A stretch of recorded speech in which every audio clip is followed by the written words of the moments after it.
First story I want to talk about today is Governor Cuomo's new lockdowns or restrictions, whatever you want to call them. I'm just going to read a little bit of what he's doing. Governor Cuomo orders restaurants, bars to close at 10 p.m. amid COVID-19 uptick. It says that he's additionally announcing a new 10-person cap on parties and other gatherings in private residences, including apartments and houses.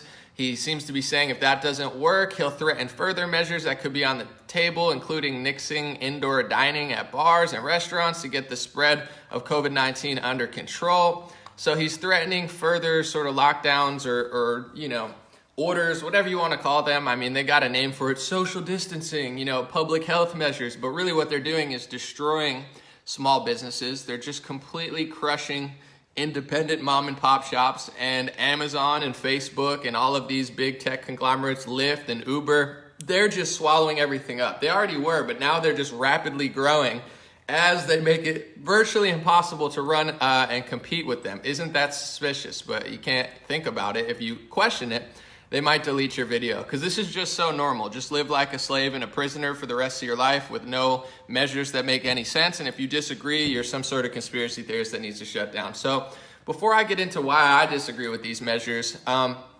let's take it back, as we always do, to the 15 days to slow the spread. They told us you can't stop the spread of coronavirus, but we should slow it. And their logic was never, we're going to stop the spread, we're going to permanently slow it forever. Their logic was, we're not sure if the hospitals can keep up with this, so we're just going to temporarily try to slow the spread for 15 days to let our hospitals get prepared, build ventilators, build the Javits Center, build more hospital beds. They didn't want to end up like other countries that they saw in the news.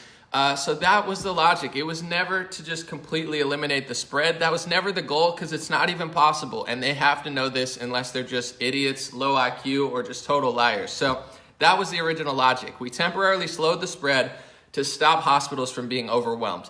In 99, if not, most of the country, hospitals were not overwhelmed and they are not overwhelmed. So then as soon as that ended, they decided to extend it for 30 days. And then it said there's too many deaths. And now there's too many cases. And now they're counting cases. They're not slowing the spread temporarily just to stop hospitals. They're saying until cases go down, we can't go back to normal. And I have the stats in front of me right now. If you're watching this on YouTube, I'll probably post them.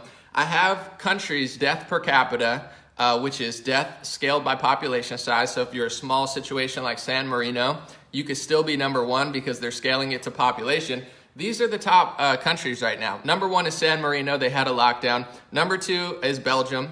They moved up to number two. They had a lockdown, and they also have new measures, I think, at the end of October that they implemented. Peru is number three, which had the world's strictest lockdown. Andorra, number four. Spain, number five, had lockdowns. Brazil, number six. Chile, number seven, had lockdowns. Argentina, number eight. These are the worst countries in death per capita. They had perhaps the world's longest lockdown. Bolivia, USA, on that list. UK, Ecuador, Italy, Mexico. But number 18 is Sweden. So Sweden keeps moving down in deaths per capita. They had no mask mandate. They had no lockdown. They're going for herd immunity and somewhat normal life. And they're proving to the whole world, you had a lockdown 10, 20, I think most of the countries that I listed above Sweden, there's 17 of them, most of them had lockdowns. Most of them are implementing these draconian measures, but there is no data to say they're doing better. They're not doing better. They're doing worse. And I'm going to go now to the United States of America, deaths per capita, which is what matters.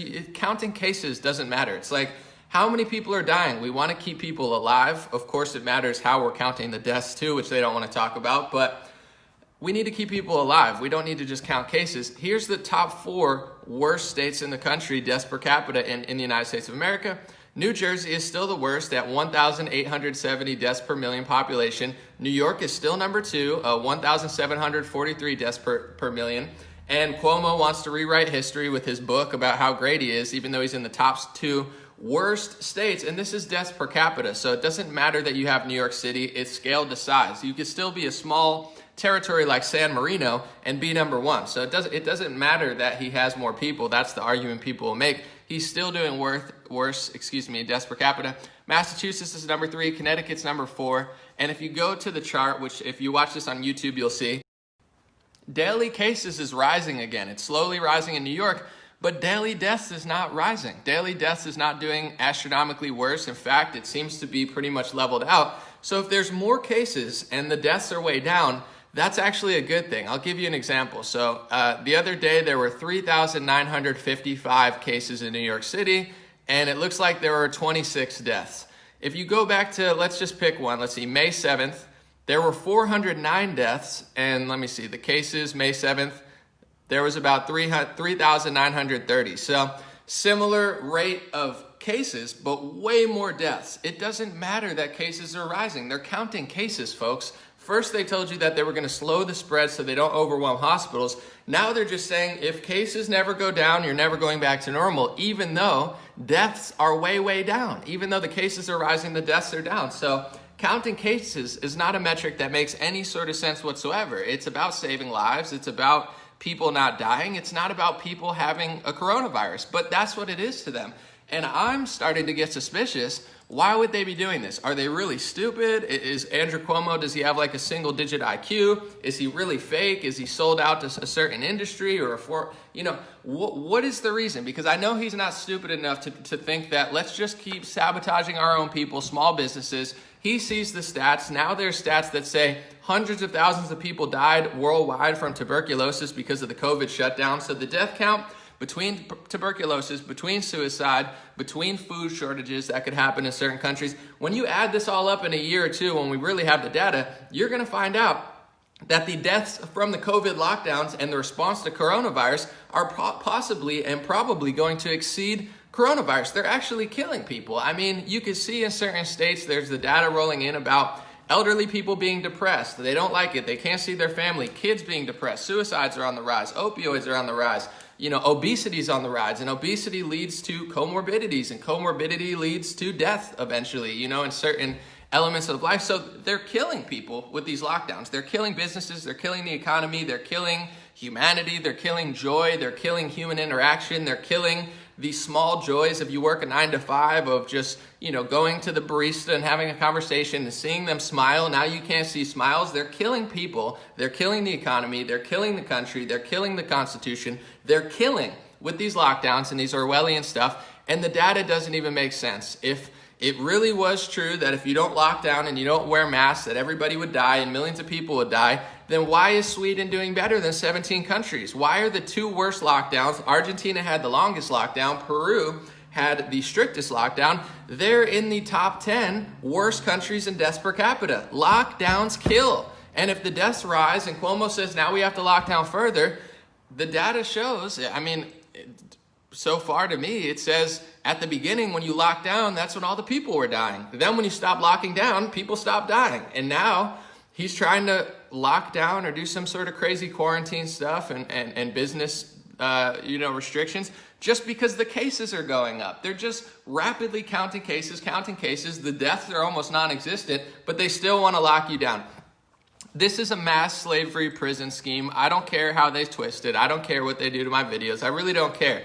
They have a plan. They write about it. It's called COVID-19, the Great Reset. And essentially what they're doing is pushing their politics and their worldview to the entire planet and saying if you disagree with it, now they have a scheme to censor you, to silence you, to shut you down, to shut your protest down, take away all your constitutional rights and say it's a public health measure if you disagree with us. We are the gods of society, whether you vote for us or not, and if you disagree with us, you're the bad person. Even though there is no data that says that lockdowns work. Where's the country doing worse than the lockdown countries? It doesn't exist. The worst countries in the world in deaths per capita all had lockdowns. The one country in the Western world that really went against it is Sweden, and they're doing better than almost every country that locked down. And Africa didn't listen in most parts, and they're doing just fine. So this is a scheme of counting cases, counting deaths, being very loose with how you count them, cases and deaths, hyping up cases, switching the metrics on people. This is why we're locking down. This is why we're doing it.